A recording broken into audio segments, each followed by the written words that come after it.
बोलिए भगवान परशुराम जी की, भगवान परशुराम जी की, भगवान परशुराम जी की।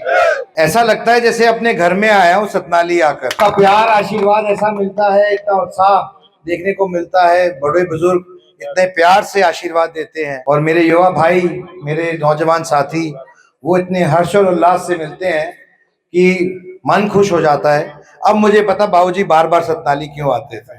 आपका हमेशा प्रेम, उनका प्रेम हमेशा सतनाली के लिए था। इस गांव में भी आई थी, इसीलिए नहीं, मैं इसीलिए कह रहा हूँ कि मैं यहाँ नहीं आया पहले, तो मेरा आना पहली बार हुआ है, इसलिए मैं अब मुझे समझ में आया कि आप लोगों का इतना प्यार है, सिर्फ सतनाली का नहीं आपका भी उतना प्यार है। इसीलिए मैं आपका बहुत बहुत धन्यवाद करना चाहता हूँ दिल की गहराइयों से कि आप समय निकाल के आए और इस महत्वपूर्ण कार्यक्रम के लिए, क्योंकि निगरोता भी मेरा पहले आना हुआ नहीं है, पर पहली बार आना हुआ है, पर अब आना जाना लगा रहेगा। देखिए, आज का मुख्य उद्देश्य आपके बीच में आने का एक भव्य कार्यक्रम भगवान परशुराम जी के जन्मोत्सव के उपलक्ष्य में मनाया जा रहा है करनाल में, पुरानी सब्जी मंडी में आने वाली 5 तारीख। तो मेरा मुख्य उद्देश्य आपको आज उसका न्योता देने का था और मैं आपके बीच में उसको न्योता देने का कार्यक्रम आया हूँ ताकि आप सब भी इस कार्यक्रम को सफल बना सके, सक्षम बना सके।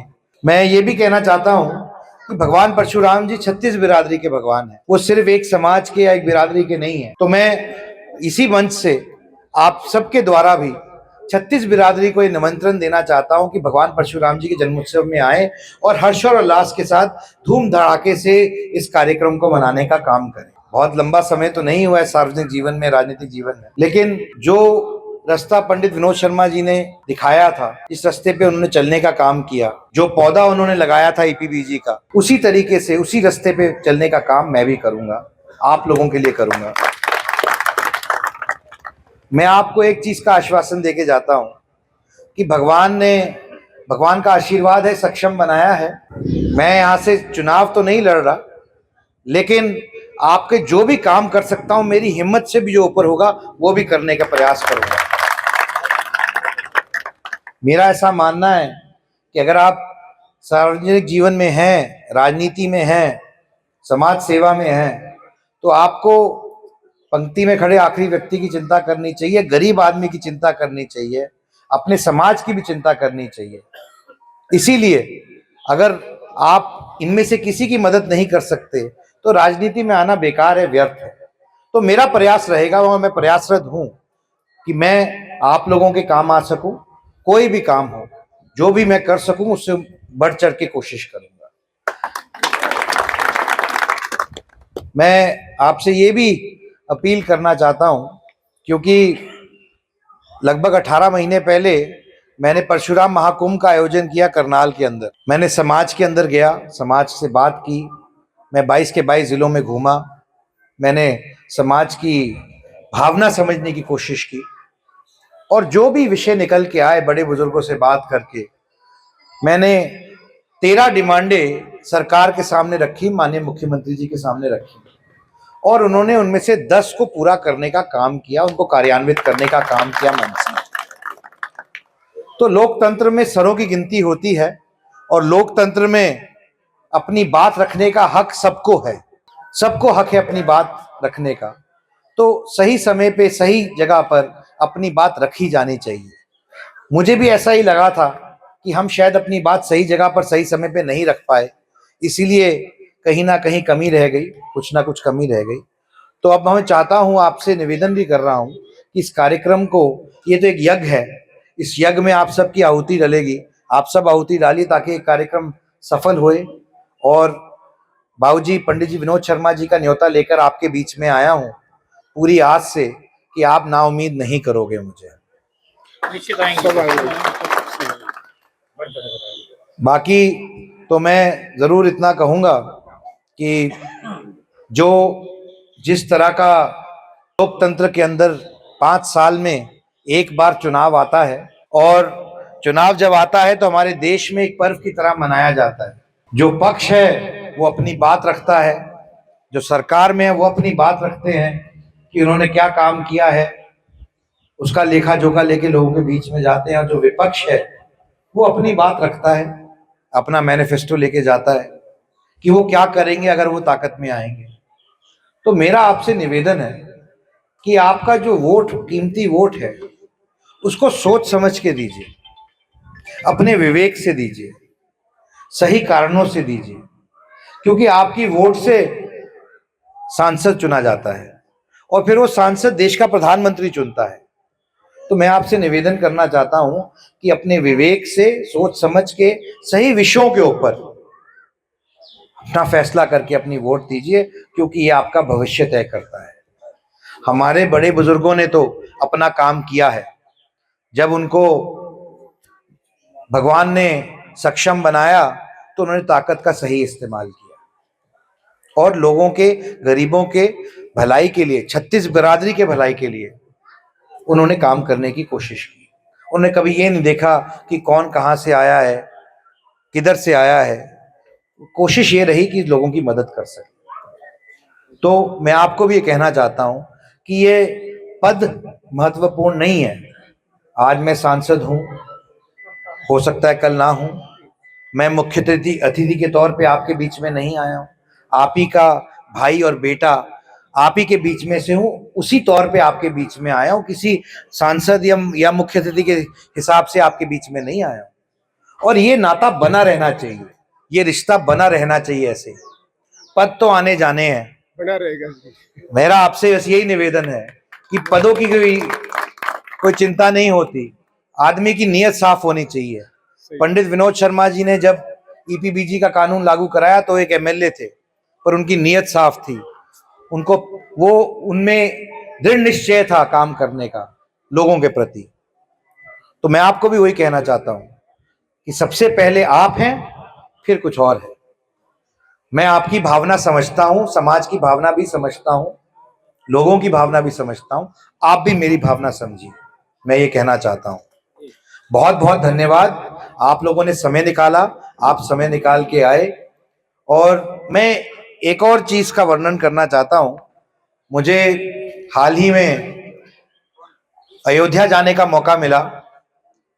जिस दिन भगवान राम की प्राण प्रतिष्ठा हो रही थी मंदिर की, तो मुझे भी न्योता मिला था और मुझे प्रत्यक्ष रूप पे भगवान राम की जो प्राण प्रतिष्ठा थी उस पूरे कार्यक्रम को देखने का मौका मिला। बड़ा ही अलौकिक मौका था और बहुत ही मन को प्रफुल्लित करने वाला मौका था। जब हम उसके बाद वापस आए तो देश की सबसे बड़ी पंचायत में, जहां जिसका मैं एक सदस्य हूं राज्यसभा में, और मैं इसलिए ये बात कहना चाहता हूं कि ये 36 बिरादरी की बात है।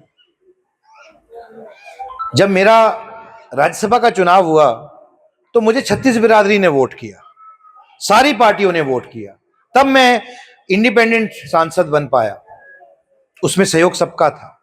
और इसी तरह से मैं कह रहा हूं कि भगवान परशुराम जी के कार्यक्रम में भी मैं 36 बिरादरी को न्योता दे रहा हूं। हमारे समाज के लोगों का भी एक दायित्व बनता है, खासकर युवा पीढ़ी का और नौजवानों का, कि वो भगवान परशुराम जी की सीख, उनकी शिक्षा, उनकी जीवन, उनकी शैली क्या थी, उसको बढ़ाने का काम करें, उसको समझने का काम करें। भगवान परशुराम जी हमेशा गलत के खिलाफ थे और सही के साथ। उनका अवतार अलग युगों में इसीलिए होता रहा क्योंकि वे हमेशा गलत के ऊपर कटाक्ष करते थे, लड़ाई करते थे और पराजित करते थे। लेकिन उनकी शिक्षा के अंदर शस्त्र का भी ज्ञान है और शास्त्र का भी ज्ञान है। और वो ये कहते हैं कि बिना शास्त्र के ज्ञान के शस्त्र का इस्तेमाल नहीं होता। तो पहले शास्त्र का ज्ञान होना चाहिए शस्त्र का इस्तेमाल करने से।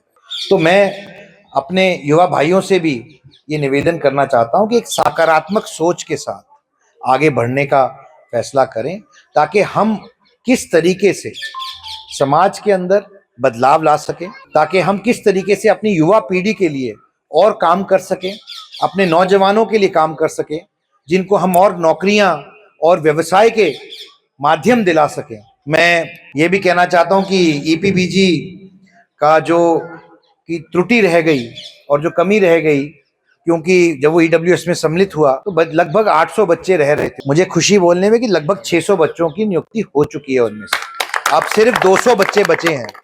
उन 200 बच्चों की भी नियुक्ति बहुत जल्द होएगी, ऐसा मेरा विश्वास है।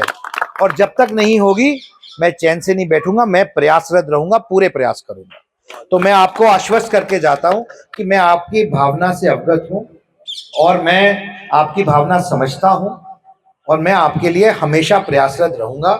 मैं आज मंच से ये न्योता सिर्फ अपने समाज को नहीं पर 36 बिरादरी को देना चाहता हूं, क्योंकि भगवान परशुराम जी 36 बिरादरी के भगवान है, सिर्फ एक समाज के नहीं। भगवान परशुराम जी की जो सीख है, जो शिक्षा है, जो उनके जीवन की शैली है, जो उनके जीवन का सार है, हमें उससे सीखना चाहिए।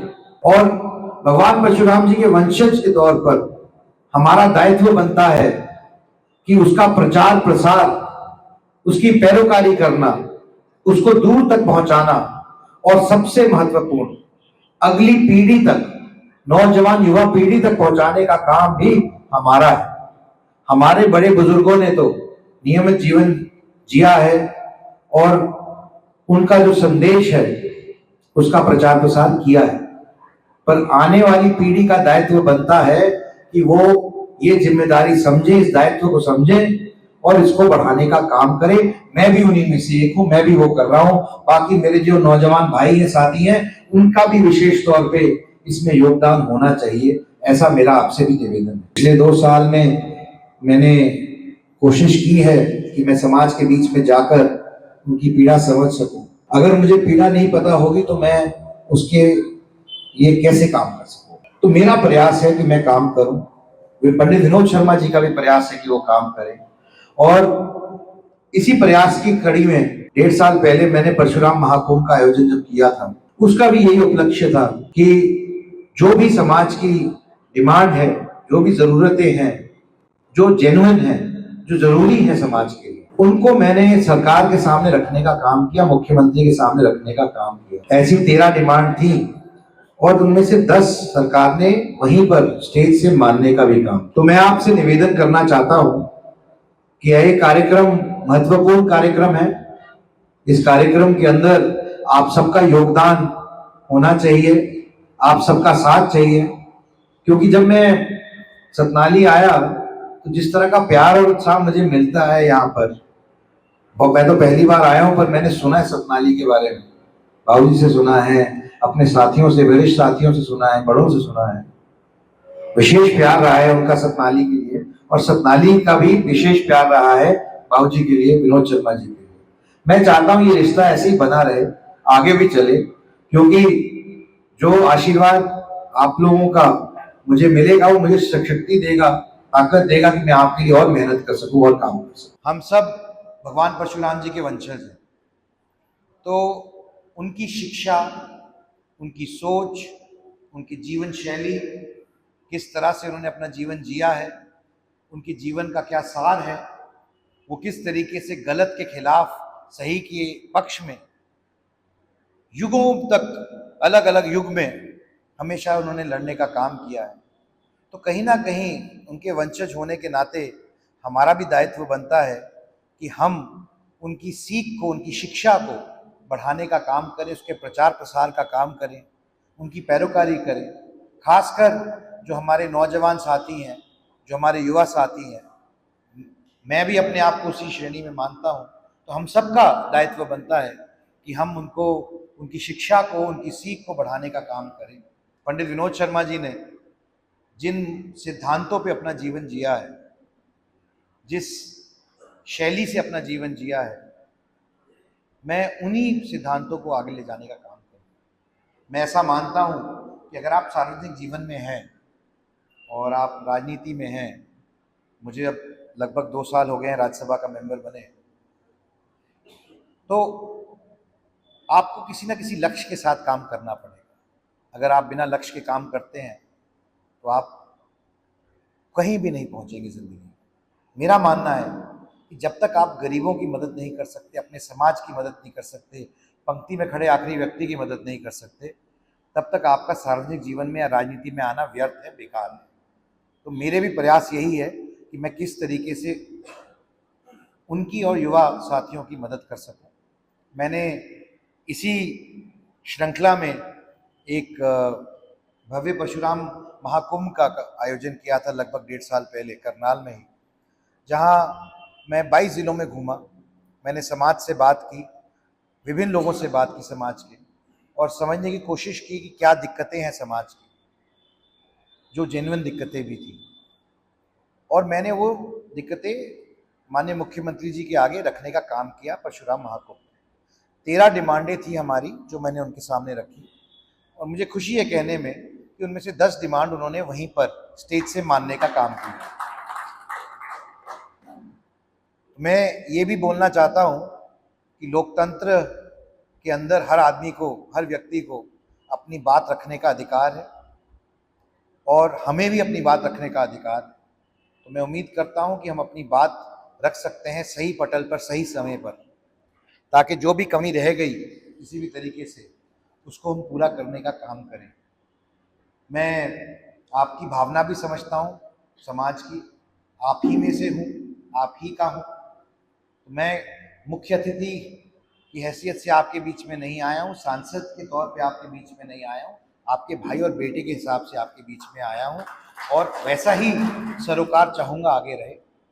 देखिए, मैंने रेवाड़ी से चुनाव तो लड़ना नहीं, लेकिन मैं आपको आश्वस्त करके जाता हूँ कि जो जितनी भगवान ने मुझे शक्ति दी है, जितना मुझे समर्थ बनाया है, मैं उससे ज़्यादा कोशिश करूँगा कि आपके काम आ सकूँ, आपका कोई काम हो तो आपकी मदद कर सकूँ। बहुत ज़्यादा ना कहते हुए बहुत ज़्यादा समय नहीं लूँगा, क्योंकि ऑलरेडी बहुत विलम्ब हो चुका है, लेकिन मैं आपसे पुनः निवेदन करना चाहता हूँ कि आप लोग भारी संख्या में इस कार्यक्रम में हिस्सा लें, और जो भी विषय हैं उनको हम एक एक करके सुलझाने का काम करेंगे। जो पौधा बाबूजी ने लगाया था ईपीबीजी का, उसमें लगभग 700-800 बच्चे ऐसे थे जो किसी तकनीकी कारण से और न्यायिक त्रुटि की वजह से जिनकी नियुक्ति नहीं हो सकी। मुझे खुशी है कहने में कि अब तक लगभग 600 बच्चों की नियुक्ति हो चुकी है, और अब सिर्फ 200 बच्चे शेष बचे हैं, और मैं आपको आश्वस्त करके जाता हूं कि इनकी भी नियुक्ति जल्द ही होगी। मैं प्रयासरत हूं कि जल्द से जल्द जितना संभव है उनकी नियुक्ति हो। तो ऐसे जितने विषय हैं हमारी नौजवान पीढ़ी के, युवा साथियों के, उनके लिए मैं प्रयासरत हूं, और जो भी अन्य विषय समाज के हैं मैं उनके लिए भी प्रयासरत रहूँगा। मैं आपका बहुत बहुत धन्यवाद, आभार कि आप इतनी देर वेट किया, आप सबों ने अपना समय निकाला। जय परशुराम, जय हरियाणा, जय भारत।